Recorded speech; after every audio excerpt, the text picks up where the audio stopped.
All right, thanks for joining us, everybody. This is Rob McGeehee with the Sustainability Teachers Academy at the School of Sustainability at ASU. And today we'll be doing a presentation on nature journaling, which is a strategy for observing and reflecting and hopefully acting to protect our natural systems. Joining me today is Kelly Saunders. Oh, I thought she would say. Hi, There I'm Kelly Saunders. I'm Program Manager with ASU's Rob and Melanie Walton Sustainability Solutions Service, and we're proud to host the 2021 Sustainability Solutions Festival, which this event is part of. So thank you for joining us today. Thanks, Kelly. We also have Aubrey Coet. I believe you're on Sorry, mute. I was muted. Yeah, I want to thank everyone at ASU for coming up with the community for sustainability community forums. It's really exciting because we're able to partner in a way where we're able to promote to library patrons in the community about programming and workshops that they could attend related to sustainability, climate change, any related subjects. So it's been really great. Thanks. And also from the Teachers Academy, Molly Cashin is here. Hey folks, my name is Molly Cashin and I'm a program manager for the Regional Sustainability Teachers Academy, and I work very closely with Rob. Also Janine, who's on mute. Who's on mute. I'm Janine Malone and I work with Molly and Rob on the team, a fun team. And we also have two of our interns here. Cami Carr is here and Divinity Martin. Did you guys want to say hi, or do you want me to just move past? Hi. Okay. Thanks. All right, so we're going to do a presentation on nature journaling, which is a strategy that I discovered, or was introduced to me rather, just in the past probably 3 or 4 years, as a way of making observations and reflections in nature. And I had done different kinds of journaling. I had done different kinds of scientific illustration with students that I taught in high school and in middle school in the past. And I really found that that resonated well with nature journaling. And it helps to bring together, you know, not just your observations, but some pretty deep reflections about the natural world. And so we find this, you know, not only to be a useful tool in schools, but also for people. I started nature journaling regularly about 2 years ago when I was going through some pretty distressing life changes. And it was really, really helpful at managing my emotions and my recovery. And just because you're taking time out of your day to think about natural systems and to reflect on things that are, you know, inherently beautiful and wonderful to experience. So I'm really pleased with it as a practice. Just to give you kind of an introduction to who we are at the Sustainability Teachers Academy, we provide professional development opportunities for K-12 teachers. We like to help support teachers who are working to improve school sustainability with their students. And we sort of have come up with this way of discussing our approach to creating a better future through our program. We recognize that sustainability means living and working together with all people. So it's an open and an inviting approach to problem solving. We focus on solutions and taking action. You will very rarely hear members of our team talking about the doom and gloom approaches to some of our global challenges. We're all about making positive impacts in our communities. We believe we all have something to contribute. As somebody who works directly with teachers from all over the country, I have learned a ton from people that I've interacted with. And so you're not going to, your expertise to these during these workshops is also something we really value. And we also believe we all have something to learn. And so we hope that this is helpful to you and introduces a new way to think about the world. We're going to try this strategy that I learned just the other day from one of our partners and colleagues at the School of Sustainability. It's called a chat box waterfall. And there are 2 steps. The first thing you're going to do is type your answer into the chat box, but don't hit enter. And then when you're prompted, we'll all hit enter at the same time and send our chats like a big waterfall. So I want to try practicing that here. Don't hit enter and send your answer to this question, but just type it in the box. I'll give you about 30 seconds to do that. The question is, what is your favorite way to relax in nature? So get your answer ready. And we'll take about 10 more seconds. All right, on the count of 3, everybody hit enter. 1, 2, 3. Look at that, it worked. I would have been so embarrassed if it had just been me, if it had just been like Rob bird watching to That was everybody. awesome. That was cool. That was Yeah. cool. It was great. Look how many people bird watch. It's not just me. Divinity says reading a book surrounded by trees in the forest. I would add to that in a hammock. I think that's also great. Hiking, sitting in a forest, awesome. Bird watching again. Swimming, being on the water, listening to sounds from nature, sitting in nature and reading. Sitting on a patio with no phone, or totally no phone, no other distractions. Hiking or resting under a tree, hiking, sitting down somewhere to listen to birds. Hiking on a sunny day. Gardening, oh man, gardening. I love gardening. I'm not very good at it. I have a garden bed full of weeds right now and a million carrots, but it's been really fun to do that. So thanks for participating in that activity. That was pretty cool. Now we know it works. Props to Monique Franco, our partner at School of Sustainability. So we're going to talk about how to explore your world through nature journaling. And this time what we're going to do is I'm going to show you a couple of different prompts that our team used to do some nature journaling, and we'll kind of discuss what that experience was like. And then at the very end of the program, we'll give you guys about 10 minutes to do your own little bit of nature journaling, and then you can come back and share with us what you've experienced. So let's talk a little bit about what nature journaling is. And so when I did a kind of a literature review looking at different books and different websites about nature journaling and what it is used for. These are kind of the main ideas that have come up. And I want to open this up to for a discussion with the team from ASU. So what does it mean that nature journals are used for these things? How is nature journal a tool for discovery, for example? Anybody have any insights as you were doing your nature journal, or any ideas about that? Yeah, for me, when I was doing my nature journaling, I went to a place that I had been a whole lot, and like taking this, like using the prompt and looking more deeply at even just that space, I discovered a whole lot more about this place that I thought I knew really well. Yeah, thanks, Molly. I find that too. Every time I do a little bit of nature journaling, there's something about intentionally trying to capture what you see and put it on paper that helps you to learn about it more deeply. How about as an act of reflection?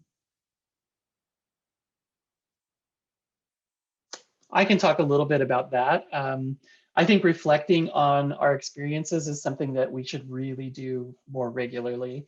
It's in the way that we've sort of organized our daily lives. We're just sort of constantly busy.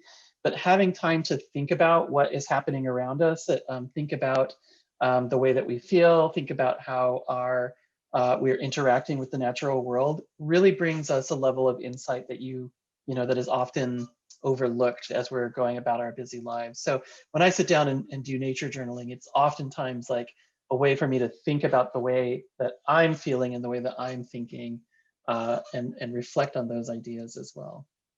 Does anybody have any experience with using nature journals as a way to make observations?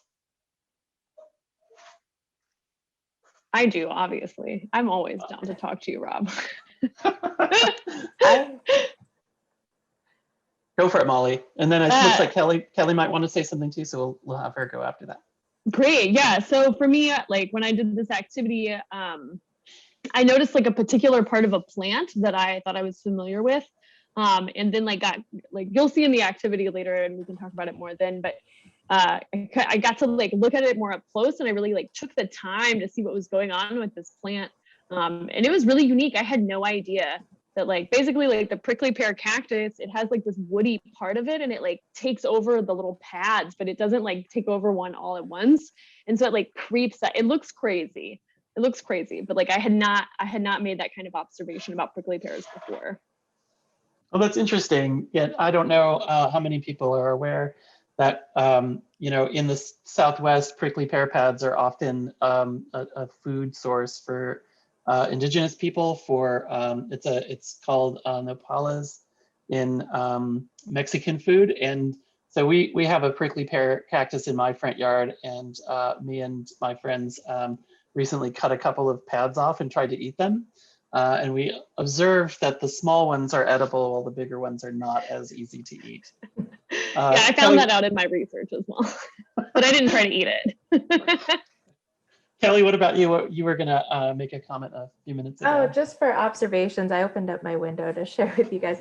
So I find myself, I take time, I don't know if you can see my tree out there. I've got a tree right out my window. Oh, And nice. taking time to see my little wren friends that hang out in there, and they're little personalities. Like I've made little names for them, but Oh my God, it's wren entertaining, friends. but it's also neat because I've learned so much about their behaviors Nice. and cross-referencing and iNaturalist and stuff, and just seeing how they like even they mate and stuff like that in the tree. And I never would have taken the time to see that. Wow, that's cool. That's cool. It's unfolding kind of right in front of you. Yeah. I as feel you're like that's working. like the next show on Discovery Channel, Wren Friends. Yeah. Wren friends and the bird drama. Yes, yes. I think I'll talk a little bit about this this next one as Nature Journals as a record of changes over time. We work closely with a school in Tucson, Arizona called Monzo Elementary, and they have a mural of a Ta'ona Odom nature calendar. So each month is characterized by changes in nature, such as flowering of of yellow colored flowers, the fruiting of different cactuses, etc. And kids have been nature journaling there for years as part of their language arts and science classes. And they recently, all the kids realized that the calendar mural needs to be updated because climate change has changed the way that plants in their communities cycle through the year. And so they're flowering earlier because it's warmer earlier, they're fruiting earlier. And so they've been discussing making changes to that calendar to reflect what's happened. And it was the students, through their nature journals that were able to make that discussion and or make that discovery and because they were recording changes that they were observing in local plants. How about a tool for integrating science, art, and language? Divinity, I think have worked with nature journaling in education context. Is that right? Yeah, a couple of my courses because I'm getting an environmental education certificate through ASU, and almost every single class I've taken for it has done nature journaling in one way or another. And it's a way to, like, one of the big things that we focus on is just biomimicry, which is how we can take nature and make it helpful for us. And which is applying science, and you go outside and you're like, oh, I want to look at this tree. And you're like, wait a minute, I know something that also looks like this tree. And I can't think of an example, but it's basically looking at it and trying to figure out how you can benefit from it and also benefit it in general, and just kind of how to like coexist together. I don't know if I explained that right, but yeah. Yeah, I get the gist. So things in nature are well suited to their environment, and if you learn from the way that they're organized or the way that they operate, then you can apply that to things that humans design, and that makes them better in their place. Molly. I just had one thing that I wanted to add about, like, that kind of takes the tool for integrating art, science, and language and then changes over time. I worked with this teacher as part of this project that Rob and Janine and I all worked on, and it was the School Gardener Southwest Desert Almanac. And it was a conference, and now we're developing these case studies. And one of them, and like for the life of me, I can't remember what it's called right now. So Rob, if you remember what it's called, just let me know. But one of the things that they were trying to adapt, especially with quarantine, having a specific nature journal. So like every day, you're like the kid goes outside and like counts how many insects they can find, or how many, like how the plant outside of their window changes over time. And so that way, because, you know, now we've been working from home for quite a while now, you can see how the seasons change and they don't have to go anywhere, and they're utilizing the natural environment that exists right outside of their house. So it's for both of those, like the integrating art and measuring change over time. Yeah, that's great. I love the examples of nature journaling that take place in school gardens. It's such an amazing tool for students to use. And I did want to show just a couple of examples of what can be used as nature journals. You know, so this is a journal that I got from work. It says ASU on it, and in it, I just record kind of, you know, meaningless, so seemingly meaningless, you know, thoughts and activities. So I've got lots of stuff written here. One of my first entries was my friend has a dog, and they got their pedigree from their dog back. And so they were like, how can this dog be 81% lab? And so I quickly sketched out the genetics of the lab. So I have all of her lab parents and grandparents, and then the one pit bull that's in the family tree somewhere in there. So that's but my other favorite journal is this one. It's a urban birders journal, and in it you've got places to record date, time, location, weather details, and then there's places to sketch as well. And I've had this one for a long time, and I really love it. And I have not used it yet because I was like waiting for the perfect opportunity to like take it out into the field and start using it. And so it's been in storage, but I was cleaning out my closet the other day and came across it, and I was like, I need to get this into use. Molly, what did you use for your nature journaling? This time or ever? Yeah, both. Like this time, and then also like in general, what have you used in the past? Yeah. So I actually have a small pocket one. The person who kind of introduced, I don't know about you, but she introduced me to nature journaling. She used to work with us, and when she left, she got both of us these little nature journals, and mine's on plants. And so it has some prompts, and I was just exploring some of the plants like right outside my door. So this is oleander. And I just took a couple of notes and did a little drawing of it. So that's a good one. And then I also have this like journal. I actually did the journal prompt for this activity in this journal. But I've also I wanted to use it as like a place to jot down some of my trips that I've taken. And anyway, yeah, here's when I went to the Grand Canyon. And so it's got like a big canyon, and I put in and I looked up like the different levels, because, you know, it's striated. And so I looked up all the different kind of rocks, because that's something that I was really interested in. And I just noted kind of like where I did things there. So those are the two ones that I've used. That's really cool. That's really cool. So, you know, nature journals can be used for a variety of purposes. Like one of the things that we tend to think of in terms of sustainability is sort of the kinds of questions that are interesting to us using nature journals to investigate are things like that you see on this slide. So how are human and natural systems connected? What organisms live near you? How do natural events and processes occur? How can we support natural systems? How do those natural systems support us?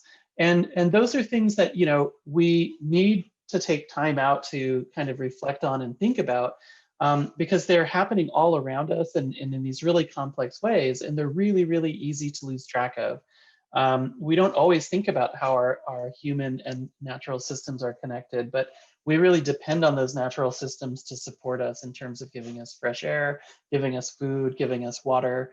And so taking some time to intentionally reflect on those can give us a deeper insight and a deeper appreciation for those natural systems.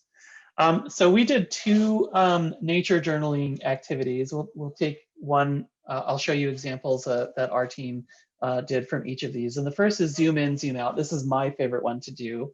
And it's very easy to do. You basically investigate and think about and draw an object at 3 scales and observe its features at each of those scales. So you draw it at, you know, an actual size if you like. I'll show you, I didn't quite follow that rule because what I observed was hard to get close to. You do it in actual size, you zoom in and look at some, you know, features close up, and then you zoom back out. And this lets you think about just the fine details of that organism or that object, and then also the broader context as well. So it's a way of trying to unite like the micro and macroscopic world. And so here's some of our examples on the left here in this slide. This was done by one of our student workers, Andrew. Andrew was very nervous about doing this because he says he is not a good drawer. But you know, that doesn't mean that his observations here aren't important and useful. This is a great start to this kind of activity. He observed a plant. I think it's an aloe that's growing in his yard, and was able to like make some observations about the way that the flowers are arranged. This one on the right is from Janine. Janine, do you want to talk a little bit about this? This was your first like nature journaling experience too. Yeah, this is my very first one. And actually how I approached this, I went out to, I have these 2 cactus out in the backyard that my husband and I adopted from Boyce Thompson. We go out there quite a bit. And I used to have, one of them it's called, their generic terms are old man cactus and old lady cactus. And we had an old man cactus that grew to be 2 feet tall, and it died a few months ago from root rot. So we had been looking for replacement, and we found these at Boyce Thompson.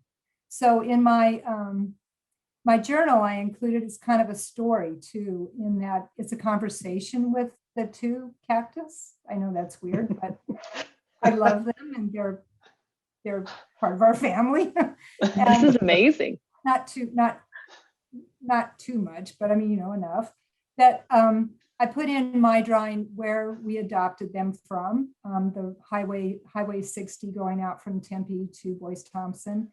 And then I did a up close, and anyway, there's conversation in there that like what they were telling me about them, and then what I was sharing to them about how we came to get them. And then I did, we have them in a big pot on the back porch with some large rocks. And these rocks came from my father collected rocks. So they're in the pot with the cactus. And so I did a quick close up. They're really small right now, but so the close up isn't too different from the distance version, but believe me, they're really sharp, because when I went to plant one of them, I even became a little angry because it drew blood. So, but anyway, this was my first attempt at it. I'm not beating myself up over it. I'll learn how to do this, and we each do it in our own way, but this seemed to work for me. Thanks for sharing, Janine. I like this. This is great. So I think this one on the left is from, is it Destiny? Is this one yours, or is it Jackie? Oh, it's Aubrey's. Yeah, tell us about this, Aubrey. Okay, so this was my very, very first time doing any kind of nature journaling, and I'm not a drawer and I'm not a journaler, but I definitely am interested in continuing this now. We are renting a property, and so I just kind of went out onto our back patio with no phone until I was like, well, actually don't even know what any of the plants are out here. So I did use an app on my phone initially to kind of figure out that we had a rose mallow in the back. And so I just kind of sat a few feet in front of it, and I focused on a very particular part of the plant. And then I wanted to zoom in up at the top because it looked like there was a bloom, or going to be a bloom. And then, so I just kind of zoomed in and got as close as I could and just kind of made some observations. And there's not much more to it than that, but I enjoyed doing it so much because, again, it was just a time to be able to sit outside and, you know, not have a bunch of distractions, being able to just kind of listen to nature and just focus on nature. And I enjoyed it so much that we're definitely gonna have some of the kids at the library do this over Fantastic. the next couple months. So very cool. That's great. I'm glad that you mentioned the app too, because there are a lot of apps that you can have on your phone for identifying birds and tracking, you know, birds, plants. PlantSnap is one of them. iNaturalist, which Kelly mentioned earlier.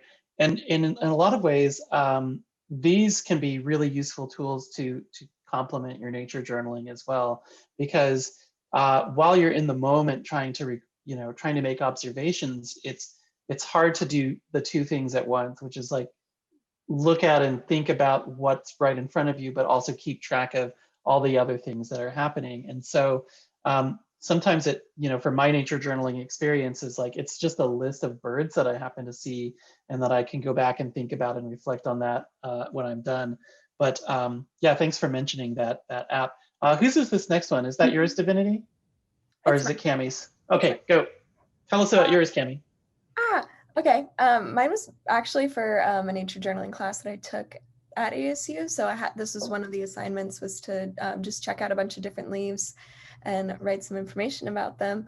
And I think that when I go, something I have, like an issue that I have when I go out in nature, is I just kind of like feel like it's so overwhelming that you don't really think about like the specific little teeny tiny details that nature offers and the different leaves that different plants have. And I think that this assignment really just kind of like helped me focus more closely on the little details. And I decided to put them in actual size because they were really small. But yeah, I think that was something that I noticed, is it forced me to pay attention to the small details of things, which I liked. Great, thanks. I think these are the last two. Molly, this is the cactus that you talked about. Yeah, yeah. I didn't super follow the directions here either. I did only a zoom out and zoom in. Sorry. Yeah, no worries. Like I think, but I still got the other thing. The one of my favorite things about the nature journaling is like it's whatever you want it to be. Like these prompts are guidelines, but they're not like, unless it's for a class, then follow the instructions, right? But like this is just for me a free form way of kind of recording data. I'm sorry, I cut you off. What were you saying about it? Oh, I don't remember. I'm glad that it's not, because I apparently can't follow directions. Yeah. But yeah, no, and I had zoomed in on this one part where you can see like the brown woodiness. I hadn't realized, like I kind of had seen that on some cacti before, but like I saw that it was kind of creeping up onto this one paddle. And so then I zoomed in on this paddle, and you can kind of see, I drew here how the woodiness, like it's only on half of it. And I was just like so interested. And there's like a lot of, and I saw a lot of like woodiness right where the paddles connect, like it was being reinforced. So yeah, I don't know. It just like it like made a whole bunch of questions about like, why does it do that? How does it know? Like when does it start doing this? Because you don't see that in the upper parts of the plant. So yeah, that one's fine. No, thanks. The one on the right is mine. And every time we ask people to engage in nature journaling, they often will say things like, but I don't know how to draw. And I don't know how to draw either. This is my drawing style that's adapted for my abilities, which is to just use lines to try to communicate like what is going on. So a lot of, it's basically scribbles still. And it's a very quick way for me to kind of note what I see. It doesn't have to be super realistic, but I can still catch general shape and color. And so this is a nature journal that I did the other day. There's a bird called a vermilion flycatcher that has been wintering at the Environmental Education Center at the Veterans Oasis Park in Chandler. And I've gone out to see him all winter long. He usually hides, and then I look around and I look around for several minutes, and then I'm like, well, that's it, I'm giving up. And that, as soon as that thought is in my heart, he usually like flies out from somewhere. So I was explaining to my partner, Sarah, yesterday that we couldn't find him. I was like, we have to just say like, he's not here and get ready to leave. Like you have to feel it in your heart. Otherwise he just doesn't show up. And as soon as like you're committed to leaving, he's like, oh, here we go. And that happened this time. But I tried to capture in the small area in the bottom right here, I tried to capture kind of the flight pattern that's typical. So like, that's how I know he's around. I look for the bird that does, is on a branch, zips up to get something to eat, and then kind of glides back down to his branch, like almost like a toy boomerang. And that's how you can often tell him even from a pretty good distance away. And then this one is yours, Divinity, yeah? Yeah, this is mine. So it's a little rough. I'm sorry. I didn't have any kind of clipboard or anything, so it's just floppy. So I did a barrel cactus that I can see from my apartment, like balcony, that I always look at. It's always just down there, and I'm like, I can see you. And every morning when I'm having my coffee, I usually will see it, and I'm like, hello, it's you with the golden crown. I I know it's a barrel cactus, but I call it the golden crown because I can point it out of all of them. And I did also not the same as everybody. I didn't do like a little thing. Instead of the zoom in, I just made it kind of bigger and took up part of the bottom. And I was going to color it, but I figured you probably would not be able to see the details if I had colored it. And then for the little like fruit on them, I thought they were flowers until I actually walked up to it and I was like, oh wait, that's solid. I drew little fruit and that's about actual size on the paper. It's just, they're just little guys, but they're so cute. And that's all his story. That's great. One of the things that I'm hearing from everybody who did this is that I think the other expectation is that like, oh, you got to go out into nature and do this. And that can be challenging for a lot of people. So there are students that don't have good, access to natural systems in your schools and in your neighborhoods. And so I think there's sometimes this thinking that, well, they've got to really get out somewhere where there's, nature, but nature is kind of all around us. And so, Janine did her observations right in her backyard. Kelly's looking through her window, watching, saucy wren behavior. All of us are sort of able to find nature where it exists. We don't have to go too far to do this activity. This next one is called nature mapping, and it's to an attempt to sort of define and map an area. So this is sort of a, however you want to do it. A lot of times it's bird's eye view. A lot of times it's, very abstract, sort of systematized, capturing all this data and putting it onto paper. This is sort of like, for me, a way to kind of really get to know a particular area in more detail. And it's a way to help you think about the patterns that exist throughout the environment and think about what might cause them. So this is Molly's. Molly, tell us what this is your map of. Yeah, this is a bird's eye view, and it kind of looks like it's not because of my cool little fence structure over there, but this is the canal next to where I live. And I picked it because I didn't want to just draw people's yards. I mean, don't get me wrong, I would, but and one of the things that it told me in the prompt was like make a legend, and so I had to notice like what are the different plants growing here, and so I noticed there's this specific green area and there's a berm there, but a lot of it's like asphalt and gravel. And one of the more interesting things that I saw, and I meant to upload a picture, but this tree over here, it has the fence growing actually through it. So I tried to note that on my map. And I just, it really clued me in a lot more to that area because I walk by that, I mean, at least 3 times a week. And like, there's a curve in the canal that I had never noticed until I went over here and to do the map. And I was like, here's the canal. And then I looked at my drawing and I was like, no, it curves. I didn't even notice. So, yeah. That's great. Thanks, Molly. So this on the left is mine, and it's of a hummingbird habitat in a Desert Breeze Park. So I just kind of, in this case, I've been there several times and I didn't have time to go back this week, but I pulled it up on Google Maps and tried to include lots of the features that are there. So it has a fountain. There's lots of mesquite trees, Palo Verde trees. There's this path that walks through it in this sort of meandering way, and just tons and tons of hummingbird plants and butterfly plants there. And then I don't know whose this is because I wasn't paying attention when I put it in there. This is mine. Okay. So I took it quite literally with the prompt saying make a treasure map, and I was like, I got this. So this is a hiking trail that I take pretty often. I do it with my mom, and I was just kind of like, oh, let me just see what I see on my adventure. And I actually noticed a lot more than I normally do, because like whenever you're hiking, you're not staring at the ground, or you're kind of just like walking and you have a destination to get to normally. And I spent 2 hours on the trail. Like I got back to my car, I didn't take my phone, which I know that's bad in Arizona, but that's okay. And I just like, I had so much fun looking at all like the little plants and the animals. And because of my internship, the other one I have, I actually was able to identify a lot of them, which was super cool. I don't really have much more than that. No, that's great. I like that is this in South Mountain? Yeah.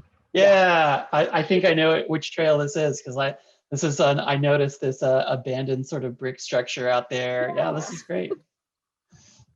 So cool. And then this one, this is Aubrey's again, yeah? Yeah, I love everyone else's so far. This one is just Yeah.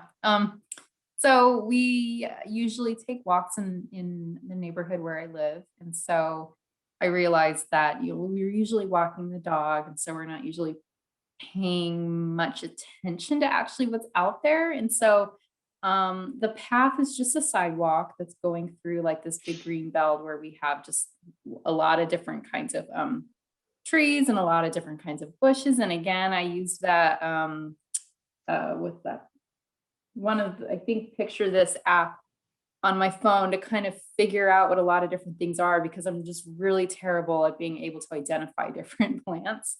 But so I was able to notice, that there's, different kinds of birds and that there's pine cones like everywhere. And I was able to see, oh, there's, a nest up in that tree.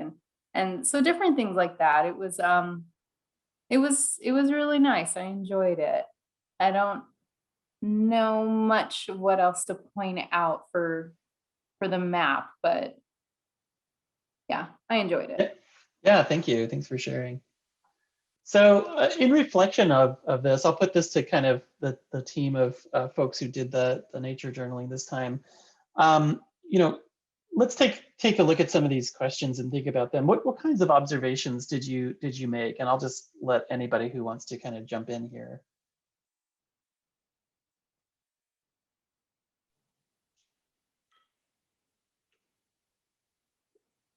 Looks like Molly's going to go. Go for it, Molly. Yeah, of course I'm gonna go. I'll always go.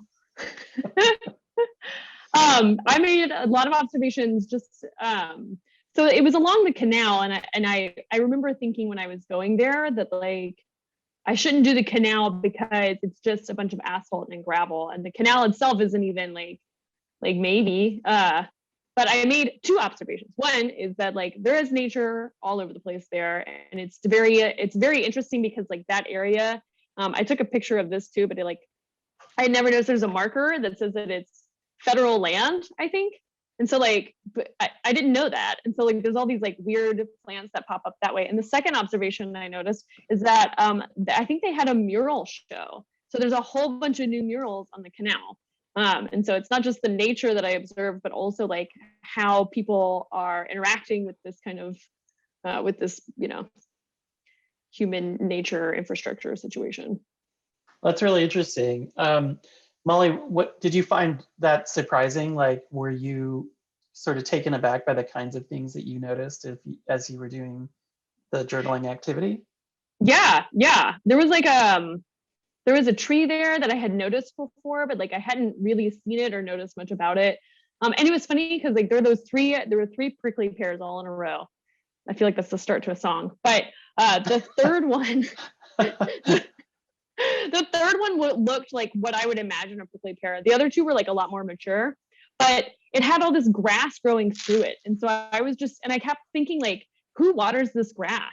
How is there grass here? No one owns this. Like, how is this happening? Yeah, it was fun. And I was only on like a very short chunk of it. I mean, for the mapping one that I did, you're supposed to like use your feet to like measure stuff. And so I looked ridiculous when I was along the canal, just like trying to like measure my footsteps. But I really only did maybe like what I could pace with 40 steps is all that I was like able to write down, because it was just like, it was almost too much information. I couldn't go any bigger because I was like, there's too much to write down. And then I drew it and it looks like nothing. It just looks like asphalt and gravel. And I'm like, but there's a whole world. I don't know. Nice. I'm going to pose the next question to Divinity and Cami. Like, what kinds of questions, came to your mind as you were doing the nature journaling?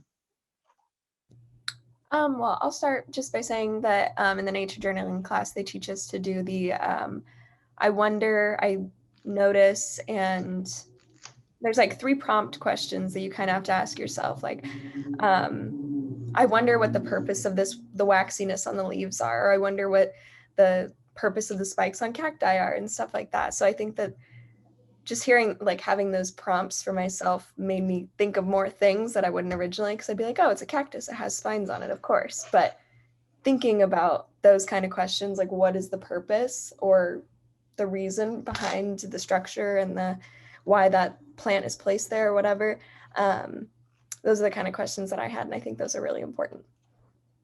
So, yeah. Nice. How about you, Divinity? While I was doing it, most of the questions I had were like, oh, I wonder what kind of animals right here. Especially when I see like the holes in the cactus and stuff. I'm like, oh, I wonder what kind of bird is in here. And just generally wondering, like I went into it with so much wonder and I left with even more. I just, nature is so beautiful and amazing. And I just kind of wondered in general. Like there was no specific questions I had, which I know that's super vague, but it was just like, oh, I wonder about this. I wonder about that. Nice, thanks. I'm going to pose these last two questions to Janine and Aubrey, if you feel comfortable answering. What kinds of connections did you observe, and how did the journal bring those to light? I can go really quick. I noticed that there's certain types of birds that we have wandering our neighborhood, and I was able to sort of determine more of what kinds of plants, bushes, trees that they're sort of living in, where they're staying, because I was able to sort of observe where they were going and congregating, and that certain plants that we have that attract hummingbirds, I was able to sort of discover a little bit more about actually what some of the purposes are of the plants that we have in our neighborhood. And so yeah, I mean, that was nice. I think one of the connections I observed, and I drew this on my paper, was that a little lizard, I don't know if it was a lizard or gecko, I don't know that much about them, but a little guy came, as I was out there drawing, he came near to the plants, to the cacti. And so I thought it made me think about the connections between life, whatever, lizard life, or whatever they're called, and plants, and how they coexist. And just, so happened this guy came while I was out there taking a look at the cactus. So I That's thought cool. that was interesting, yeah. Nice, thank you, Janine and Aubrey.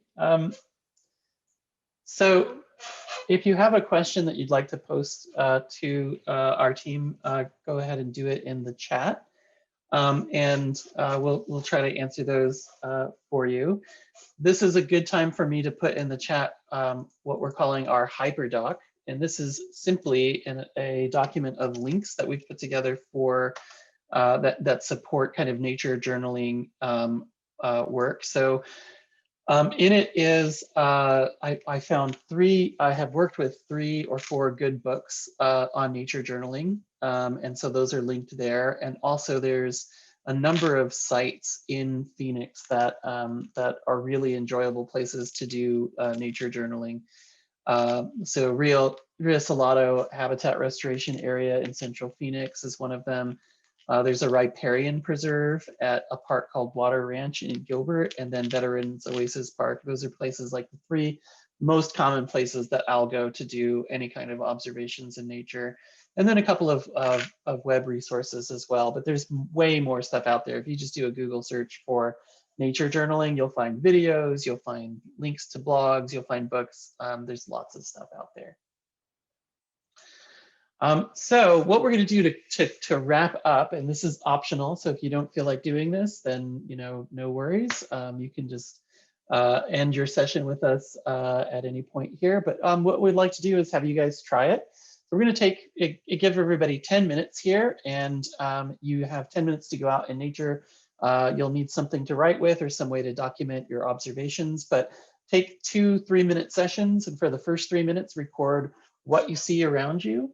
And then stop. And then for the next 3 minutes, close your eyes and do your best to record what you observe using your other senses, your hearing, your sense of touch, your sense of smell, whatever other ways that you experience the natural world. So we'll come back in 10 minutes and then do a little bit of share out, if that's okay. So we'll return at, be back here at 5:04, and then we'll talk about this a little bit more. So 10 minutes to try a nature scavenger hunt in your backyard or front yard or whatever is convenient. And I'm going to mute myself for just a little bit.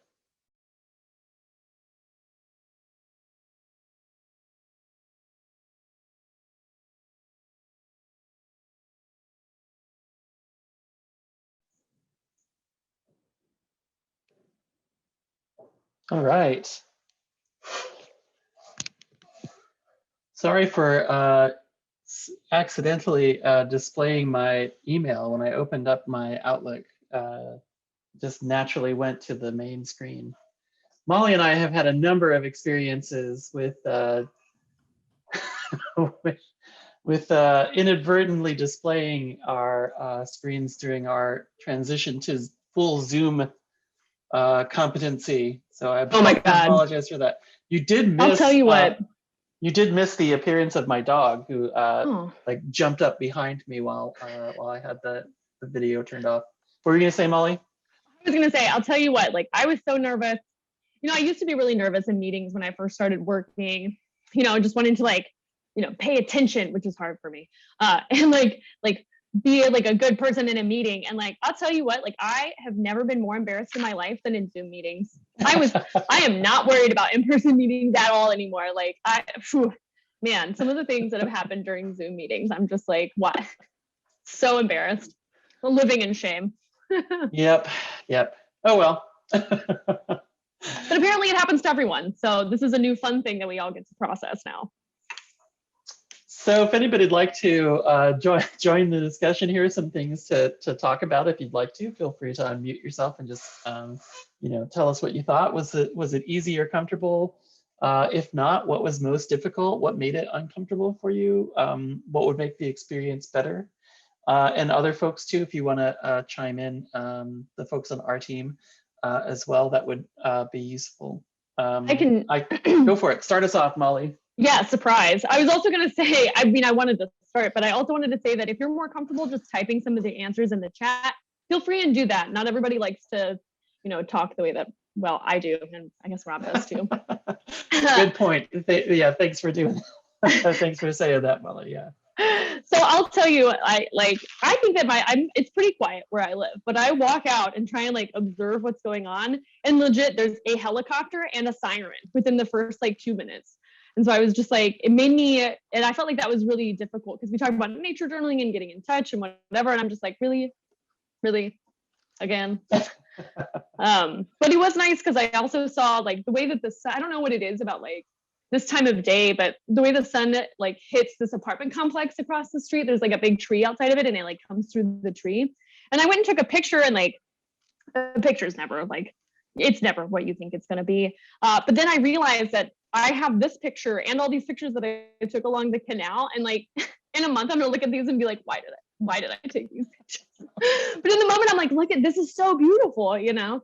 You took it for the gram. That's what you took it for. Yeah, for the you're right. Yeah, for the gram, obviously. But it was nice just to get outside for a breather.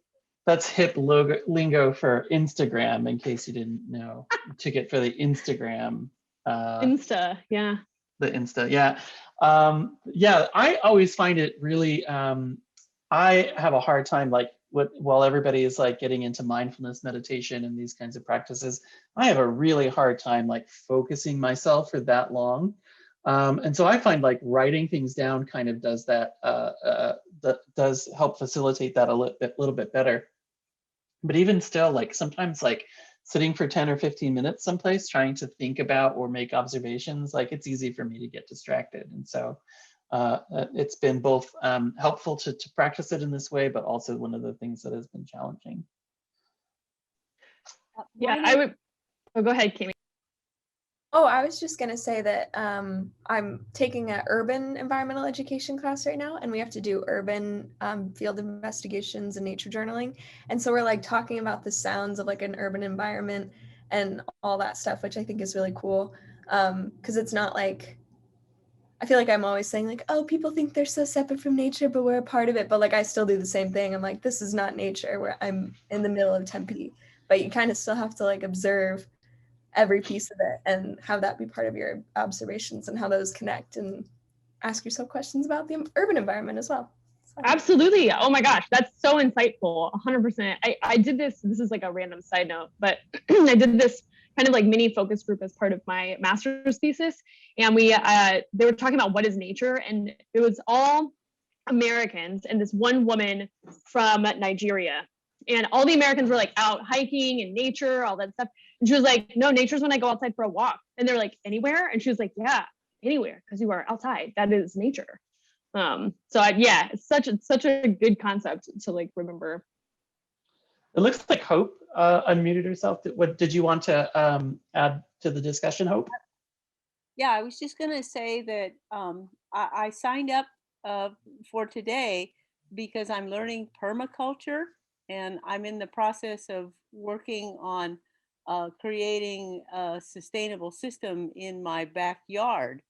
And so a lot of what you do is you understand the direction of the sun, so you figure out where you need shade, and then you figure out ways to bring water to those places. So it's all really about observing nature.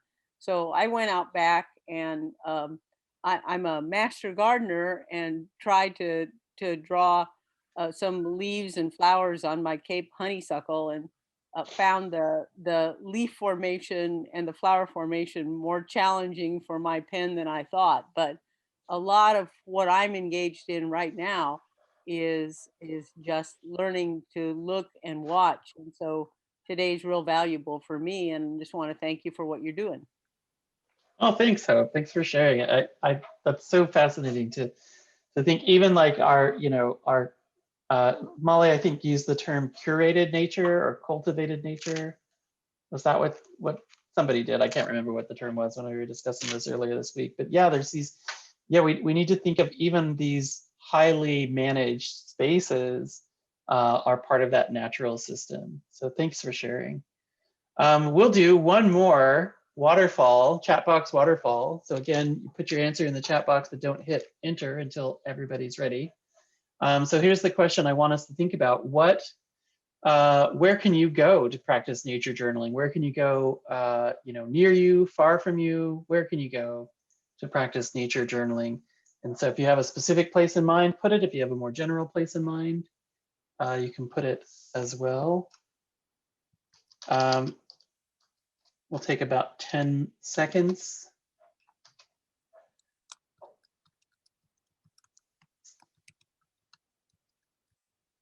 All right, on the count of 3, 1, 2, 3.